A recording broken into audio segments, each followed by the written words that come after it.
사람이 살다 보면 여러 가지 문제들이 발생을 합니다. 그 여러 가지 문제들 가운데 서로들 문제를 해결할 수 없게 될 경우에는 재판을 하게 돼 있죠. 과거나 지금이나 서로 합의하지 못하고 서로 시비가 생김으로 인해서 말다툼이나 또는 육신적인 또 경제적인 여러 가지 이유 때문에 시비가 생기면 나중에 재판장한테 가서 재판을 받게 될 것이고, 또 재판장은 그 옳고 그름, 누가 얼만큼 잘못하고 잘했는지 그것을 판단하게끔 만들어 놓고 있습니다. 저는 오늘 읽은 성경 본문을 보면서 우리가 법 앞에서의 사람들의 그 인권, 법 앞에서의 사람들의 인권, 특별히 잘못한 자의 그 인권, 또한 그 생명을 우리 하나님께서는 존중하고 있구나 하는 것을 볼 수가 있습니다. 우리가 보통 일반적인 현재의 법 가운데서도 잘못을 범한 사람에 대해서 처음부터 그 잘못에 대해서 재판도 하지 않고 잘못했다 하는 것에 대해서 결단을 하고 진행되는 경우가 있죠. 그러나 하나님 앞에서 우리 모두는 어떤 여론에 의해서 또 사람들의 분위기에 의해서 재판하는 것이 아니라 하나님의 말씀에 따라서 재판하도록, 하나님의 법에 따라서 재판하도록 재판을 받을 수 있는 그런 권리를 갖도록 만든다는 것입니다. 그 법을 만드신 하나님께서 그 법 앞에서 모든 집행은 하나님 앞에서 행하는 것이기 때문에 잘한 자나 못한 자나 누구나 사람들은 이 법 앞에서 평등하다. 인권이라고 얘기한다는 것은 무엇을 의미하고 있느냐 하면 사람들의 생존권, 또 생명권, 또 평등권, 이런 것들에 대해서 존중할 줄 아는 그런 것이 참 중요하다. 오늘 여기에서 잘못을 범한 자가 나오면 그 악인과 의인, 그 잘못을 가릴 뿐만 아니라 잘못을 한 사람에 대해서는 그대로 내버려 두지 아니하고 무엇을 하느냐, 잘못을 한 사람에 대해서는 그 잘못에 대한 대가를 치르도록 만들어 놓고 있습니다. 우리가 잘못을 했을 때 그 대가를 치른다는 것이 정당한 것입니다. 우리 하나님은 공의의 하나님이시기 때문에 그 잘못을 했을 경우는 그 대가를 치르도록, 그런데 그 대가를 치를 때에 중요한 것은 정당하게 대가를 치러야 된다는 것이죠. 잘못한 것에 대한 그 대가만을 치러야지 그 잘못한 것에 대한 대가 이상으로 대가를 치러서는 안 되는 것이죠. 그러나 그런 일이 종종 일어날 수 있습니다. 잘못된 그 재판을 함으로 인해서 그 사람이 받아야 될 것 이상으로 많은 그런 처벌을 받는 경우, 또 어떤 사람 같은 경우는 많이 처벌을 받아야 되는데 그렇게 처벌을 가볍게 받는 경우, 여러 가지 있는 경우가 있는데 이것도 법 앞에서 여러 가지 이유 때문에 문제가 되고 또 제대로 그 권리를 받지 못하는 그런 경우가 있죠. 오늘 잘못을 했을 때 한번 태형을 처할 것인데 때린다는 것이죠. 때려지게 하고 때리는데 40까지 때리게끔 하라. 40까지. 40까지는 때리려니와, 여기 25장 3절에 보면 40까지는 때리려니와 그것을 넘기지는 못할지니 만일 그것을 넘겨 매를 지나치게 때리면 내가 내 형제를 경히 여기는 것이 될까노라. 여기 중요한 표현 가운데 하나가 40을 넘기지 못한다. 근데 40을 넘기게 되면 그를 경히 여기는 것이 된다. 잘못을 한 사람에게도 있는 인권이 있습니다. 그것에 대해서 우리는 잘못했다는 것 하나만으로 가지고 무시하고 그럴 경우가 많죠. 우리가 참 중요한 것은 잘못한 것에 대한 것은 잘못한 것이고, 또 그 사람의 나름대로의 인권은 또 인권에 대한 그것을 보호할 수 있어야 됩니다.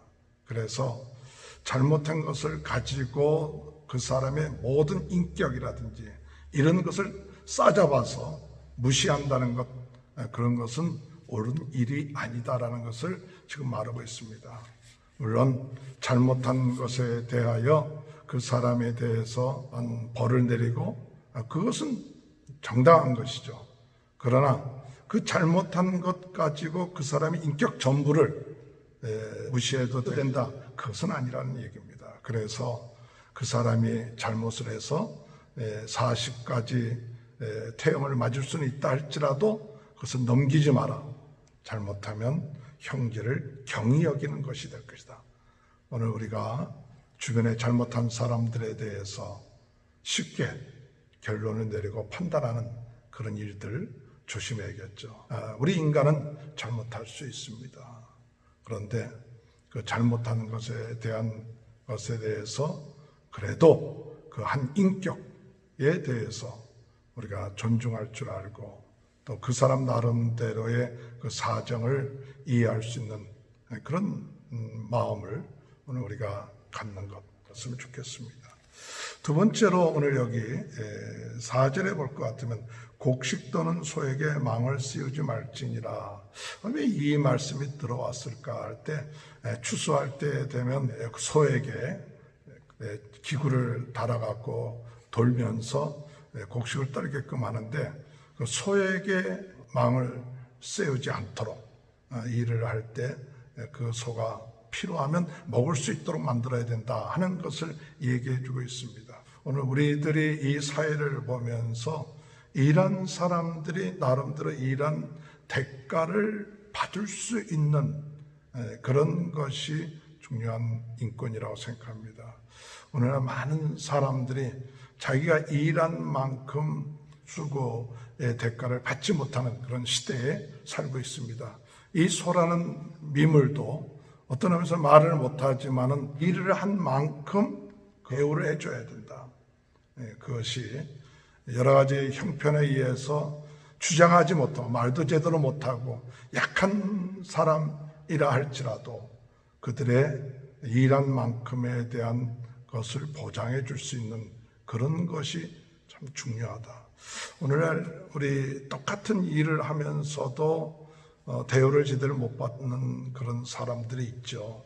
뭐 비정규직이라든지 이런 분들은 비슷하게 일을 하는데도 그 받는 대우라든지 이런 것들은 굉장히 큰 차이가 있는 그런 것 때문에 오늘날에도 많은 문제가 된다는 것을 생각하면서 오늘 이 사회가 일한 만큼 먹지 못하게끔 또 거둬들이지 못하게끔 하는 그런 일이 없도록 우리가 그들의 인권을 또 생각하고 나갈 수 있는 그런 것이 참 중요하다. 마지막으로 오늘 형제 가운데 자식이 없이 형제가 죽으면 그 아내를 그 형제들 가운데 그 아내를 맞이하도록 하라. 그러나 만약에 그렇게 하기를 싫어하면 나중에 장로들 앞에 가서 죽은 사람의 아내가 그 맞이하기를 싫어하는 그 형제의 신을 벗기고 또 얼굴에 침을 뱉고 말을 하기를 형제의 집을 세우기를 즐겨 아니하는 자는 이같이 하라. 그리고 그의 이름을 신 벗김 받은 자의 집이다라는 그런 것이 있죠. 저는 이 말씀을 보면서 물론 계대 그런 결혼에 대한 어떤 과거의 그 풍습이라고 이렇게 얘기할 수 있겠지만은 여기에서 자녀가 없이 죽은 자에 대한 그 대를 이익게끔 하는 그런 것 권리들 그것을 말하고 있다고 생각됩니다. 6절에 보면 그 여인이 낳은 첫 아들이 죽은 형제의 이름을 잊게 하여 그 이름이 이스라엘 중에 끊어지지 않게 하라. 죽은 자는 그냥 죽은 것으로 끝마치는 경우가 많죠. 그러나 이 하나님의 공동체에 있어서 참 중요하게 여기는 것은 대를 잇게끔 하며 그 이름을 잊게끔 하는 것이 참 중요하죠. 아마 그런 얘기를 죽은 자의 입장에서는 아무 얘기도 못하는지도 모릅니다.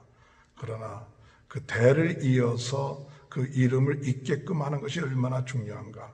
특별히 하나님의 공동체에 있어서 이것은 어떤 신앙을 말해주고 있느냐.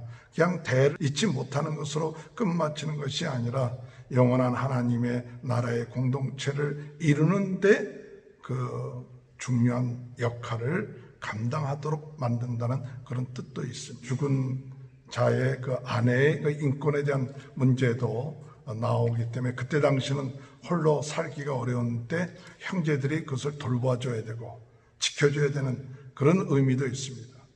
약한 자들, 이런 모든 자들이 하나님의 뜻을 이루기 위해서 만들어 놓은 그런 의미가 아닌가 그런 생각을 합니다.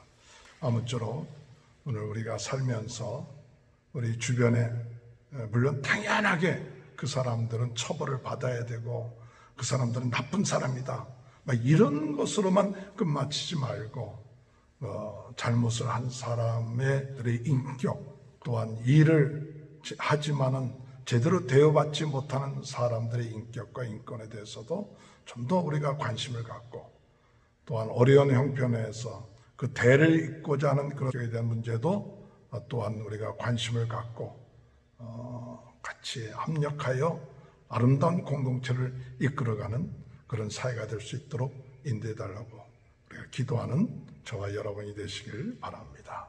기도하시겠습니다. 하나님 아버지, 저희들이 삶을 살다 보면 잘하고 또 잘못하는 여러 가지 시비 가운데서도 우리가 단정적으로 그 사람의 잘못했다는 것 때문에 그 인격까지도 같이 하나로 아버지 참 판단을 하고 정죄를 깨닫습니다.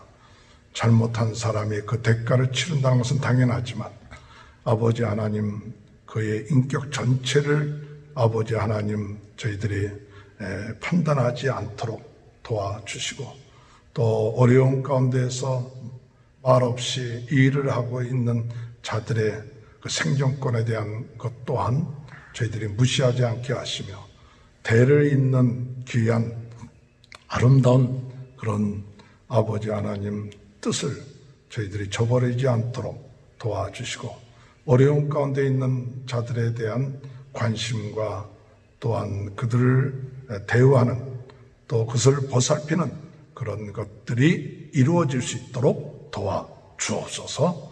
오늘도 코로나 바이러스19로 어려움을 당하고 있는 모든 분들 낫게 하시고 또한 아버지 하나님 이를 위해 수고하시는 모든 분들에게 하나님의 큰 은혜가 임할 수 있도록 주님 도와주옵소서. 감사하며 예수님의 이름으로 간절히 기도하옵나이다. 아멘.